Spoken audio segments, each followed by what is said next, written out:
naitwa Hamisi Charles, ni mwanachama hai wa tawi la Yanga Mshikamano Chanika.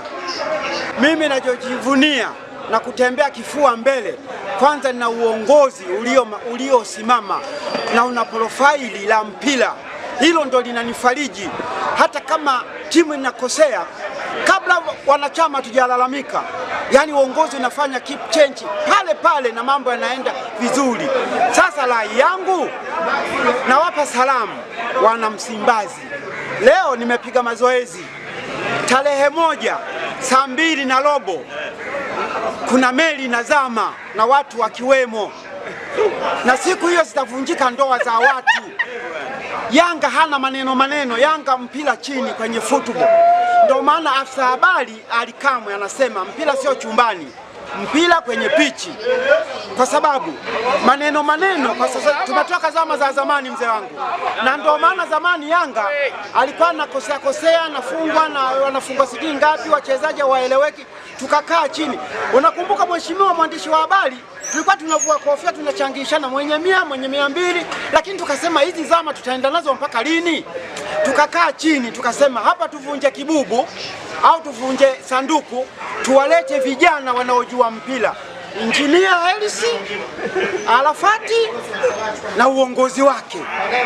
Na ukiwaangalia wale, yani unajua kweli wale ni viongozi wa mpira. Hata kama pana matatizo yanamalizwa kwa kanuni za uongozi.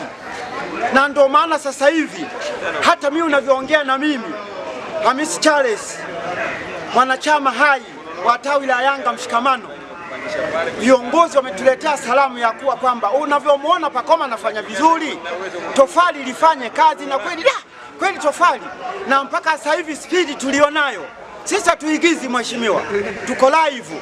Na mpaka leo hii nilienda na majina na uongozi wangu makao makuu. Bahati nzuri hatukuwakuta viongozi wetu wapo kwenye majukumu ya juu, tukarudi tutaliniu baada ya tarehe 4-5 ndo tutarejesha yale majina, kwa sababu mpaka sasa hivi unavyoongea na mimi sasa hivi tukimaliza naenda kupanda gari naenda zangu Mwanza special derby tarehe 1. Ukija ukiniuliza kesho utaambiwa hapa jina maarufu sasa la kuwachekesha hawa jirani zangu, naitwa Njwechwe. Mimi mtu wa Kilwa bwana. Kwanza wewe mwandishi wa habari, kuna shilingi 5,000 kwangu ambayo ni zawadi yako, nitakupa ukanywe maji. Kama umefunga futuru ya jioni, wanangu waitukuu wangu na mkamwana wangu, kuna 5,000 yako kwangu. Dabi, yani pale napita kama napita kwenye